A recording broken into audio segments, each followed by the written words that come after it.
Rekan-rekan, selamat siang ya. Hari ini topiknya tentang batu empedu dan permasalahannya.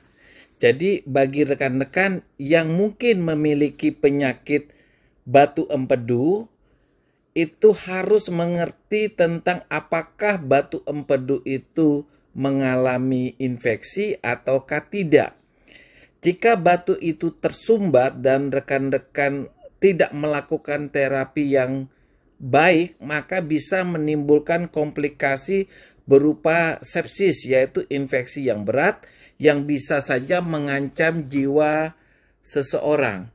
Nah, kali ini rekan-rekan video ini membahas tentang batu empedu. Kemudian rekan-rekan bisa menarik kesimpulan apakah batu empedu saya ini cukup aman untuk diterapi dengan obat-obat biasa, apakah harus dengan operasi. Penyakit batu empedu sendiri itu di dalam dunia medis dikenal dengan nama cholelithiasis. Kondisi yang ditandai dengan sakit perut yang mendadak tiba-tiba akibat terbentuknya batu di dalam kantong empedu. Penyakit batu empedu juga bisa terjadi pada saluran empedunya, tidak hanya pada kantongnya saja. Kantong empedu berfungsi untuk memproduksi kemudian menyimpan cairan empedu. Nah, cairan empedu ini biasanya atau sebagian besar diproduksi oleh sel-sel hati kita, di mana empedu memiliki peranan di dalam proses pencernaan, termasuk mencerna kolesterol dari makanan yang kita konsumsi. Sebagian besar batu empedu berasal dari endapan kolesterol yang mengeras dan membentuk batu. Nah, rekan-rekan, tidak semua orang bisa terkena batu empedu. Artinya, ada faktor-faktor tertentu yang mungkin sampai sekarang penyebab pastinya kenapa ada endapan kolesterol yang mengeras, tetapi kecenderungannya selalu terjadi pada orang-orang yang usianya di atas 40 tahun. Kemudian memiliki berat badan yang lebih. Ibu hamil yang memiliki anak cukup banyak yang menjalani terapi hormon estrogen juga bisa cenderung untuk terbentuknya batu empedu. Konsumsi makanan tinggi kolesterol, tinggi lemak, dan kurang serat di dalam makanannya juga merupakan orang yang cenderung terkena batu empedu. Orang yang melakukan diet dengan tujuan berat badan turun drastis, kemudian ada keluarga dengan riwayat batu empedu, penderita diabetes, penyakit hati seperti serosis juga merupakan orang yang gampang terkena batu empedu. Kemudian gangguan pencernaan atau yang disebut dengan irritable bowel syndrome juga gampang loh terkena batu empedu, dan mengkonsumsi obat penurun kolesterol yang biasanya kita konsumsi seperti simvastatin pun bisa mengakibatkan terjadinya endapan kolesterol yang akhirnya membentuk batu empedu. Nah, batu empedu atau cholelithiasis umumnya tidak menimbulkan gejala, walaupun pada pemeriksaan USG kita tampak batu yang cukup besar ya.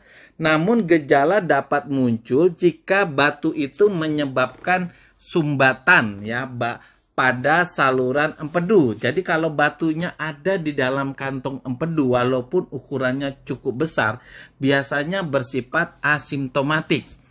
Gejala umum dari penyakit batu empedu, nyeri di bagian kanan atas atau tengah perut yang dapat menyebar ke bagian tubuh lain seperti bahu dan tulang belikat. Sakit perut ini muncul secara tiba-tiba dan bisa berlangsung selama beberapa menit hingga jam. Nyeri bisa muncul dan hilang tanpa dipengaruhi oleh kondisi apapun.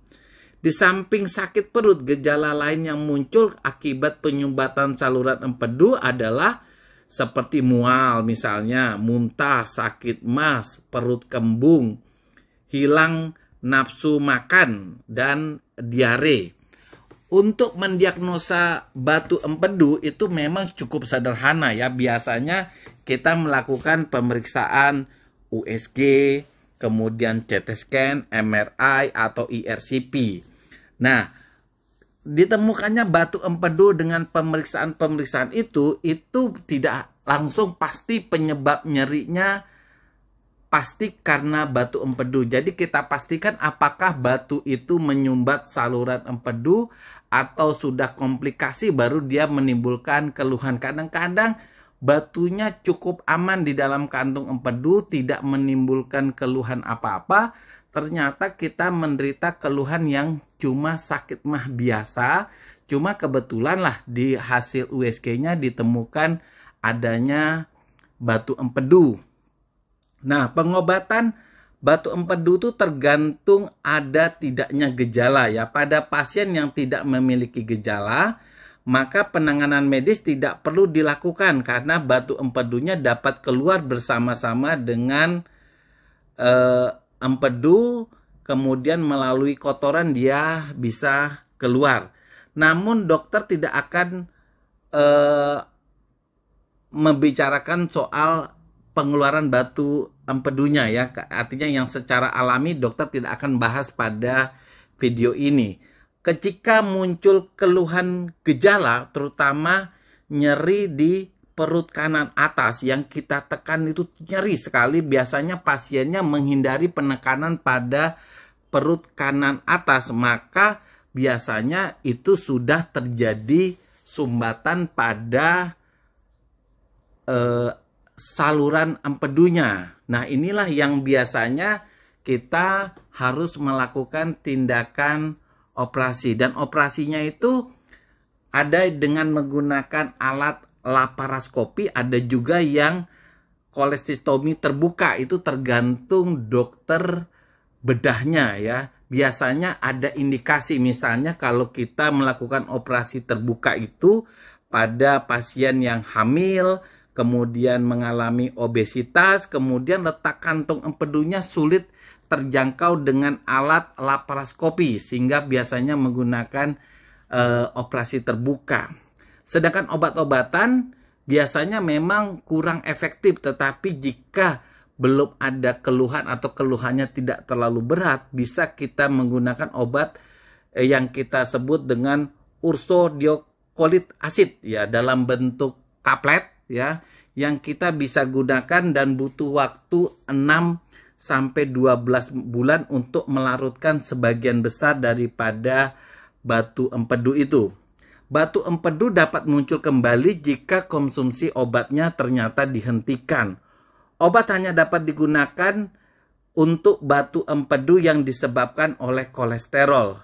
Kemudian obat itu juga dapat menimbulkan efek samping berupa diare yang ringan. Kemudian komplikasi daripada batu empedu jika tidak dapat penanganan yang baik itu bisa mengakibatkan infeksi yang cukup berat atau yang kita sebut dengan sepsis. Kemudian adanya sumbatan usus akibat batu empedu, infeksi radang akut pada organ pankreas kita, kemudian peradangan pada saluran empedu. Untuk mencegah seseorang agar tidak terkena batu empedu, maka bisa melakukan hal-hal seperti misalnya makanan bersantan dihindari, kemudian makanan berminyak seperti gorengan juga termasuk dihindari, makanan yang berbumbu kacang maupun makanan yang mengandung mentega. Ini adalah makanan-makanan yang harus dihindari jika kita mau mencegah batu empedu. Kemudian hindari juga minuman beralkohol, kurangi berat badan dengan berolahraga, kemudian melakukan diet itu jangan terlalu over ya. Jadi pengharapannya berat badan kita tuh turun secara gradual, bukan kayak orang terjun ya. Karena penurunan berat badan yang hebat itu juga bisa mengakibatkan terbentuknya batu empedu. Nah, demikian rekan-rekan topik kita tentang batu empedu. Jadi jika kita terkena batu empedu, kita harus tahu apakah batu empedu ini berhubungan dengan gejala yang kita derita ataukah tidak. Kadang batu empedu ini ketemu tidak sengaja dengan pemeriksaan seperti CT scan ataupun dengan USG. Jika tidak ada keluhan, mungkin tidak perlu diterapi secara khusus karena batu empedu bisa hilang dan keluar bersama kotoran kita. Demikian rekan-rekan, cukup sekian. Bye.